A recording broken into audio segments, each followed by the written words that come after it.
afternoon and welcome to the Multicultural Media Online Conference hosted by the Ministry of Health, Multicultural Health Communication Service, supported by Multicultural New South Wales. I'm Jesusa, Helaratne, Deputy Director of the Multicultural Health Communication Service, and we're so pleased that you've joined us today. Thank you very much. Before we begin, I would like to acknowledge the traditional owners of the land from which we are all joining from today. We are joining you from the land of the Camaragal people, part of the Eora Nation. We pay respects to elders past, present, and emerging, and extend that respect to Aboriginal people joining us today, our colleagues and services and communities. I'd also like to acknowledge people of migrant and refugee backgrounds who have come from around the world to make Australia their home and contribute to our rich multicultural society. Thank you for joining us. We are very pleased to have today some very important guests. As you know, October is Mental Health Month in Australia, and it is time when Australian community comes together to raise awareness and promote better health, mental health for all, and we're focusing on mental health and messaging and well-being of multicultural communities. And today we have with us Dr. Murray Wright, New South Wales Chief Psychiatrist of the Mental Health Branch, Health System Strategy and Patient Experience here at the New South Wales Ministry of Health. Dr. Murray Wright, thank you for joining us. Thank you for inviting me. We also have Vincent Ponzi, Director of Disability and Social Policy of the Mental Health Branch, with us from the Ministry of Health. Vince, thank you for joining us. Thanks, Jess. And we have Monica Das, Founding Member of Haathi in the room. Haathi means elephant in Hindi, and Haathi in the room aims to raise awareness and challenge the stigma surrounding mental illness in the South Asian community. She's also a community representative joining us today. Monica, thank you. Thanks for having me.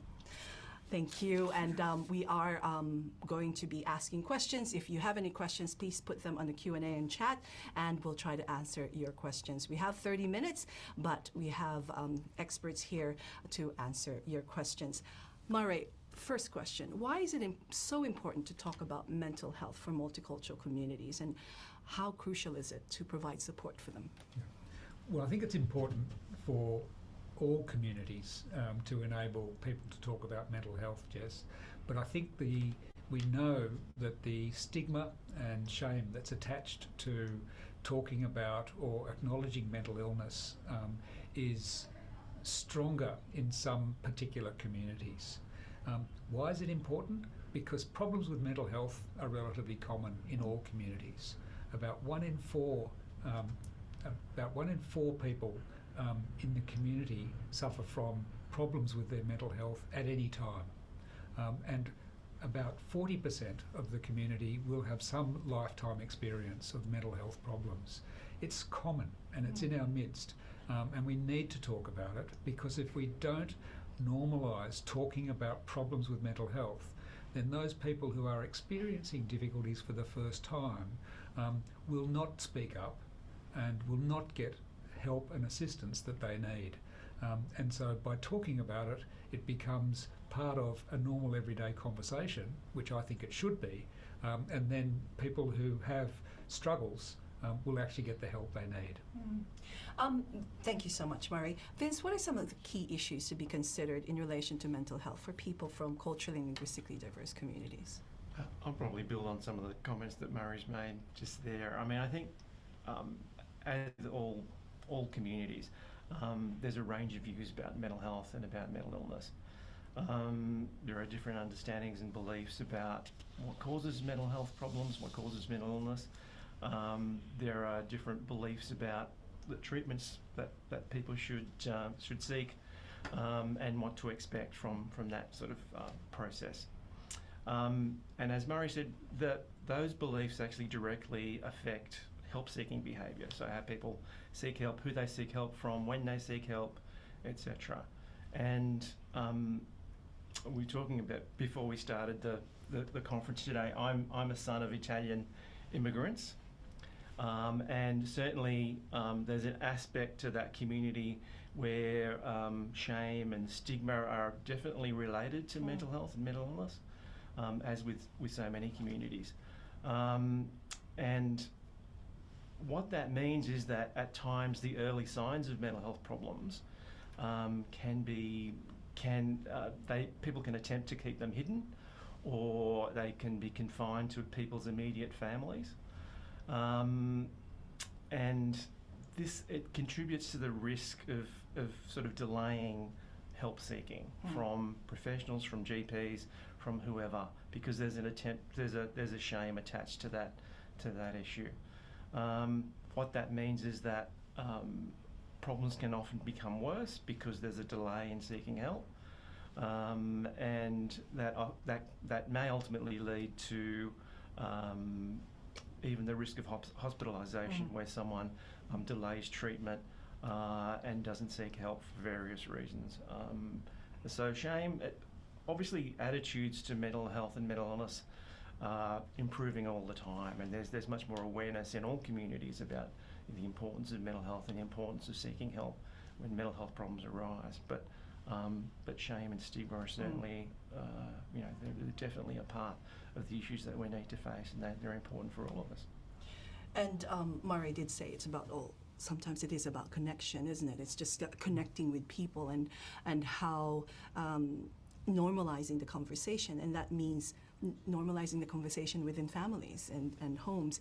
Now, Monica, thank you for joining us. What are the challenges, and Vince has mentioned this, what are the challenges you've faced and from your experience, multicultural communities in keeping good health and well-being?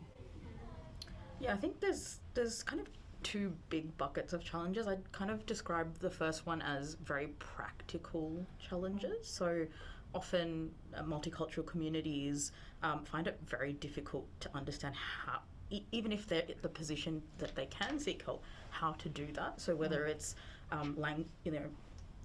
resources that are available in their language, or clinicians that might be able to speak to them in their language. Sometimes it's also it's actually challenging for them to even navigate the system. So they might be a recent migrant. They've come from their home country and they've come to Australia, and they don't really know where to start, where to go. They don't know that they can go to their GP, for example, as their first step. They're often quite perplexed about how to navigate the system. We on this panel be very aware that we get mental health care plan when we go to the GP. That those sorts of offerings are not very well understood or known, for example, to the community. On the flip side, we've already touched on sort of the cultural challenges in terms of shame and stigma, but there's, I guess, also a couple of other things that multicultural communities could be experiencing. So, for example, recent migrants or those who of refugee background could carry a lot of trauma, and again, that's another layer of challenge in terms of how they choose to seek help, or even fear in seeking help from particular institutions as well. Another thing that we need to think about is people's, I guess, idea of what mental health is in some communities. For example, in the South Asian community, often it's kind of intertwined with religious and other sort of ritualistic type things. For example, people might say, just put some evil eyes in your house and hang a lemon and a chili at your front door, and all the evil spirits will go away.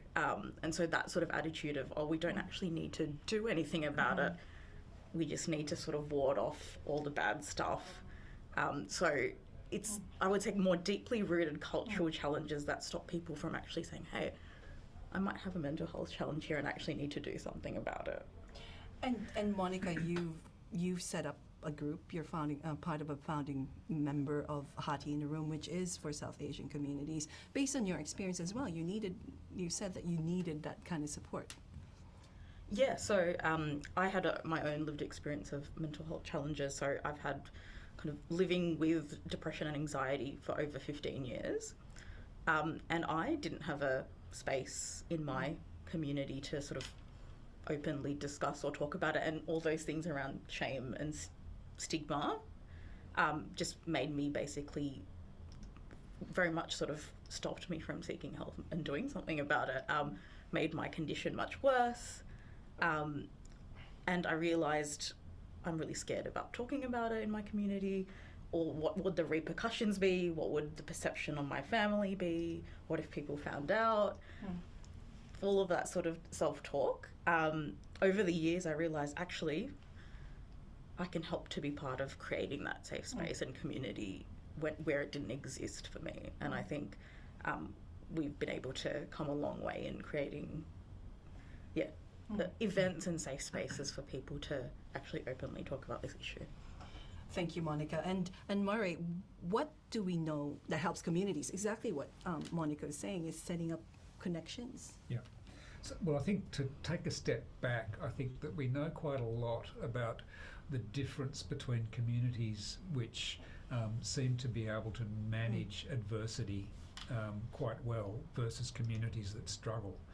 And this applies across the board, and it applies to communities that are going through external adversity like natural disasters, or communities that have to relocate for a variety of reasons, such as people with migration and particularly refugees. The difference between those communities is about cohesion within the community before, during and after the event. And cohesion is simply another word for connections between people.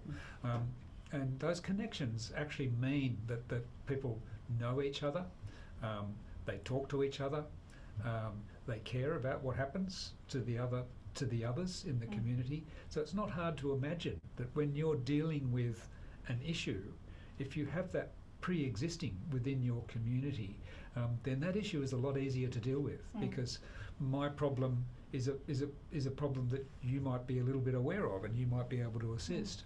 So the theme here, which is about talking about mental health, becomes a lot easier if you have these pre-existing connections and relationships, because there's a safe space within the community to explore these things, which are, to a degree, as Monica suggested, it feels a bit dangerous raising this at a personal level, even in a well cohesive community. But that's what the basic issue is, and you can actually make a community cohesive, and particularly when people have come together from all sorts of different backgrounds and places. It's not magic. It's about working at an individual and at a community level. It starts with one step. It starts with one step, and it starts with being prepared to get to know people and to have the conversation, and to reveal a little bit about yourself along the way. And so it's I think cohesion is a constant process, because people are coming and going into communities, and there are problems which come and go. But we know for sure that communities which deal collectively with a problem, and whether that's a health issue for one person, including a mental health issue, or whether it's something which is affecting a number of people within the community, that kind of combined effort makes a huge difference to the outcomes. And that's right, in terms of outcomes in the combined community, and that's where working with services with the community is important. That's right. I mean, I think in mental health we talk about risk factors and protective factors, and when Murray talks about connection and cohesion, that's very definitely a protective factor in terms of your risk of developing a mental health problem or a mental illness. The flip side is the risk factor of feeling isolated, socially isolated, not having those connections, feeling alone, feeling that you can't share things, whether it's through stigma or shame or for whatever reason. Perhaps you don't have those families and community. You're new to the country and you don't have those connections. So connections and cohesion are a sort of a recurring theme in today's discussion. And part of the challenge for mental health professionals is, again, building that connection with an individual, with their family, with the community, and using those people to develop an alliance and a cohesion for that individual to serve as a protective factor in terms of their mental health. To sort of one of the most important things in mental health for all communities is if you can develop a connection with somebody, and so that sort of therapeutic alliance that is just fundamental to being able to positively influence someone's mental health status. It's really a gateway and a pathway to helping somebody. There's lots of steps on that pathway, but having that engagement with someone and having that real connection is a big thing. And part of that for health professionals is really taking the time to explore how they see their mental health problems, how their community sees their mental health problems, and not jumping to conclusions or making assumptions about how the individual sees it. We know that there's lots of diversity within communities as to how people see mental health. So for people need to take the time to understand that and to be able to respond in a way that's really, that's in tune with that understanding. And there are services like transcultural mental health that address things or where you can have it in language. Absolutely. So the Transcultural Mental Health Centre is great for professionals as well as community members. So it's a specialist service that provides in-language support. There's clinical consultation services. There's the Transcultural Mental Health line for people, and they provide support in many, many languages, over 30, 40 languages. So people can get that in-language support for the distress that they're experiencing. So people will have that cultural knowledge as well as the language skills, which is all important. Again, even if you're of the same culture, you can't make assumptions about how the individual is feeling. You need to ask and explore, and again, not make assumptions. And there's also another service like New South Wales Refugee Service, so it starts. The Refugee Health Service is a general service, and obviously people of refugee backgrounds are at particular risk of health and mental health problems. STARTS is a particularly, it's been a service that's been around for a while, so that's the service for, let me just get their right name, for basically for treatment and rehabilitation of torture and trauma survivors. So that's, again, a service that provides a range of support services in language. They provide, one of the services they provide is the Witness to War hotline, which is for people experiencing distress due to global conflicts, many of which we're very familiar with at the moment. And they're also played out in people's local environments. So again, people who are affected and distressed by those conflicts can get support through the STARTS telephone lines, as well as Transcultural Mental Health Centre. Transcultural Mental Health Centre also provides a number of resources for professionals. So they're a specialist service that provides support for people working with multicultural communities. And you speak to someone who's from your community, from your background, and from in your language. So that's really good. There are new resources. If you're feeling overwhelmed with local or global news, there are resources in 35 languages, and we can send that out to communities, and that will be shared on social media and with the email that goes out with this recording. There is a question that we have from an anonymous attendee. Over the past 2 years, many in vulnerable communities have expressed deep disappointment of the lack of meaningful action on mental health, with their concerns often ignored by services, New South Wales Health in some instances. Some communities are struggling far more than others, yet the response has been minimal, according to the attendee, and not grounded in equity. How do we plan to change moving forward? And I think there are consultations happening to make sure that issues are addressed. Murray? Yeah.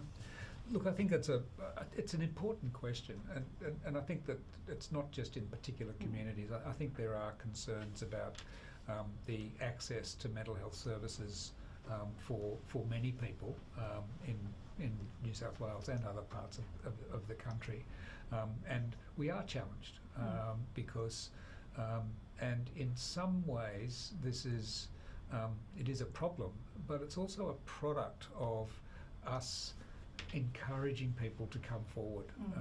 I think that the open discussion about mental health issues, which we take somewhat for granted at the moment, was completely absent in the public discourse 30 years ago.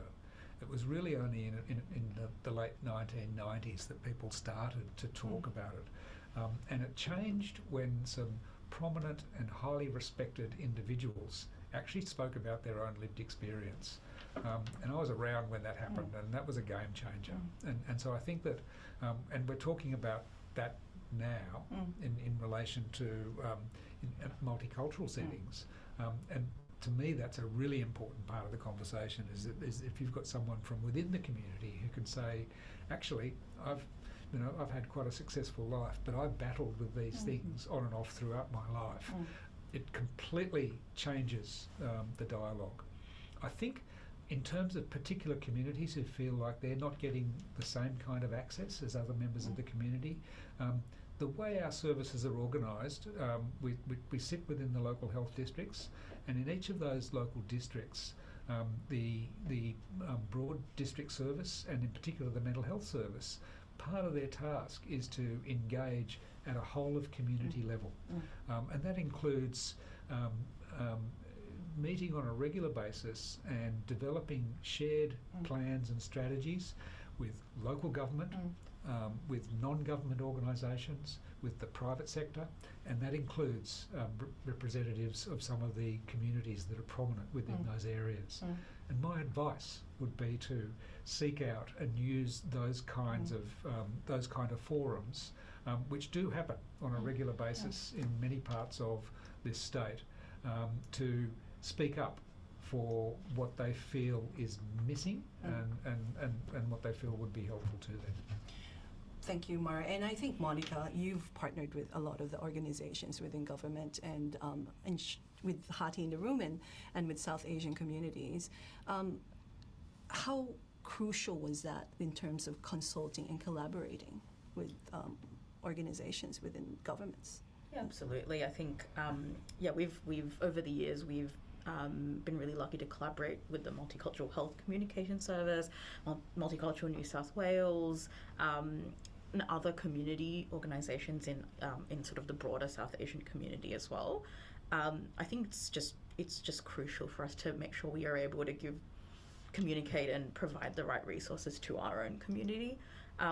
Also, I think it's sort of very much on Murray's point, you know, the sharing of lived experience, those events or those projects that we've run, at its core is always around storytelling and sharing lived experience. And I think that brings that cohesion and connection that we've all been talking about this afternoon. So I think, central to all of the things, you know, all those events and projects have looked very different over the years, but sort of the underlying thread has really been, you know, storytelling and sharing of lived experience.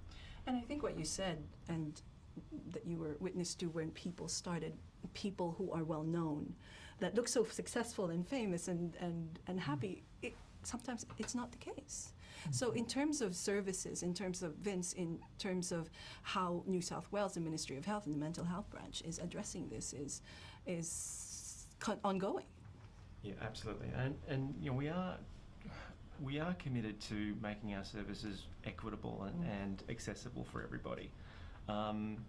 It's difficult, and Murray's talked about some of the challenges in that.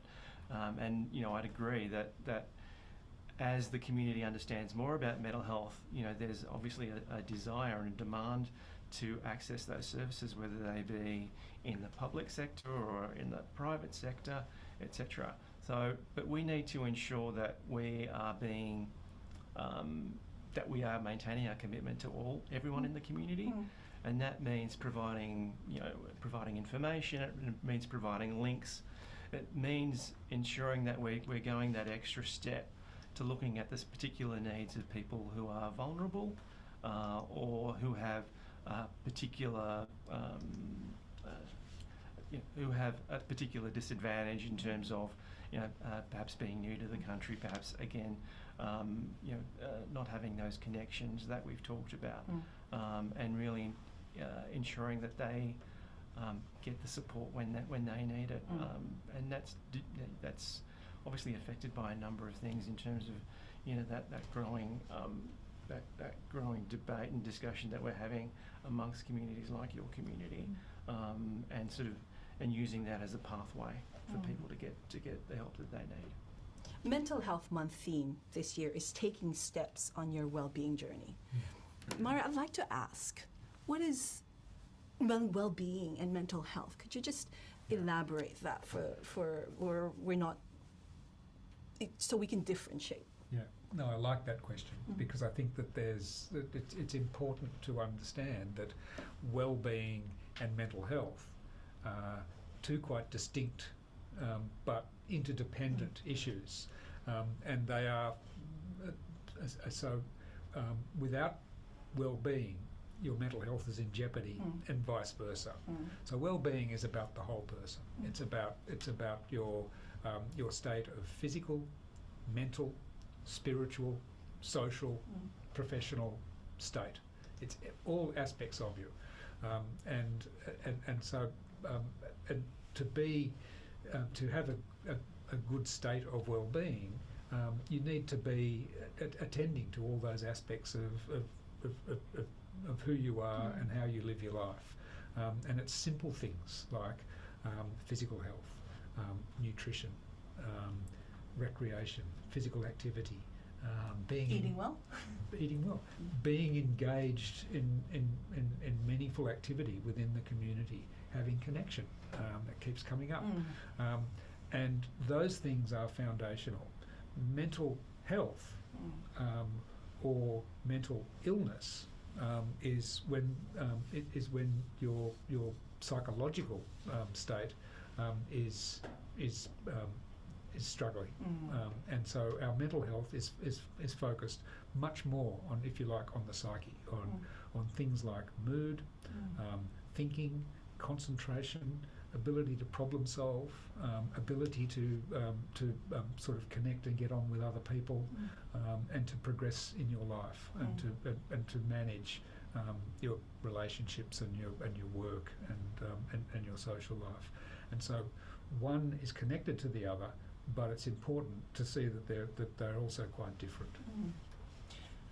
Monica, in terms of well-being and how now has, you've got this group. It's been how many years now when you first started Haathi in the Room? I think about 8 years now. 8 years. Yeah. And how is that in terms of supporting your family and communities, and how has that helped with your well-being as well, and as well as your mental health?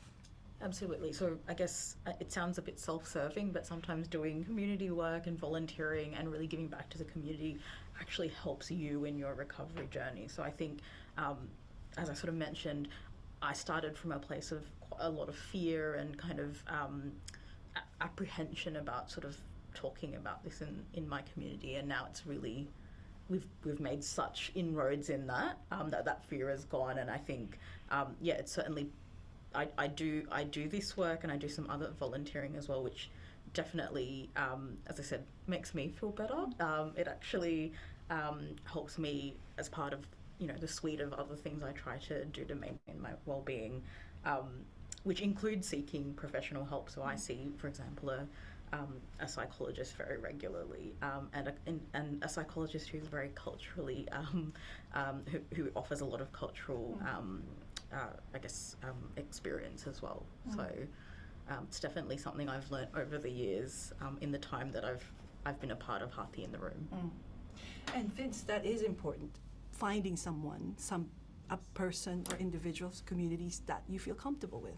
That's very true. I mean, that's a big challenge. Some people are lucky enough to find it straight away, and other people have to have a few goes at it. But as you're saying, Monica, I mean, I think the experiences of people can vary. You were born here, and you're the daughter of immigrants, I'm the son of immigrants. So there's a generational issue there in terms of how people see mental health. I was born here, and I was raised, in this system and in this society.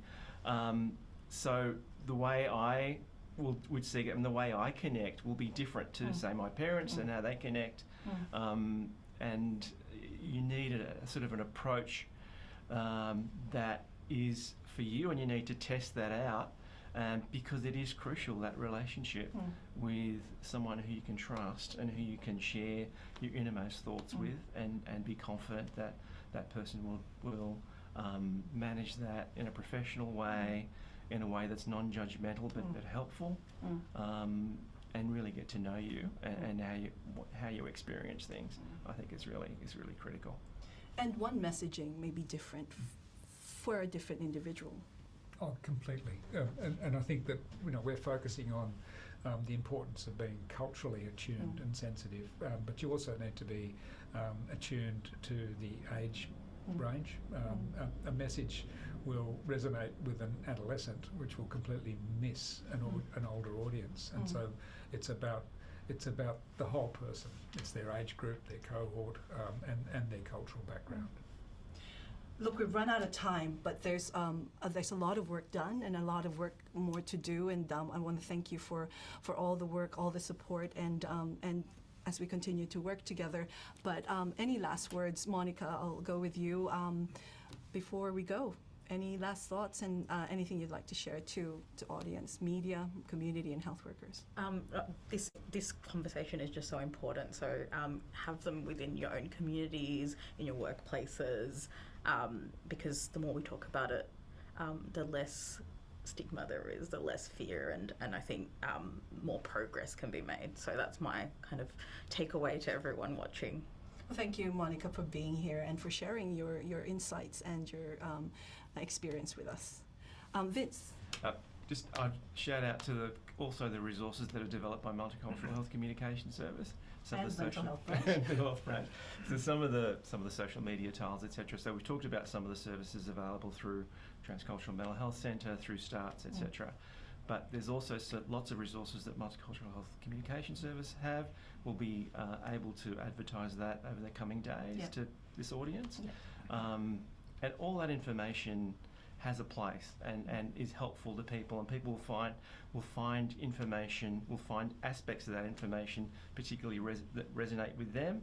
And that's just the way people seek help and are able to secure help. Well, thank you, Vince, for being with us today. And Dr. Murray Wright, thank you so much for joining us. Any last words? Certainly. I think my message is to anybody who has a concern about someone either in their family or their community or their neighbourhood. It never does harm to ask someone and to reach out, and sometimes can be a life-changing experience. And so if in doubt, talk to someone and ask them how they're travelling. And with that, thank you so much, and thank you for joining us. Again, resonating on the messaging, it takes one step. Talk to someone, reach out, and we hope that you enjoyed this session, and please share it amongst the community, and we hope to see you again next time. Thank you so much.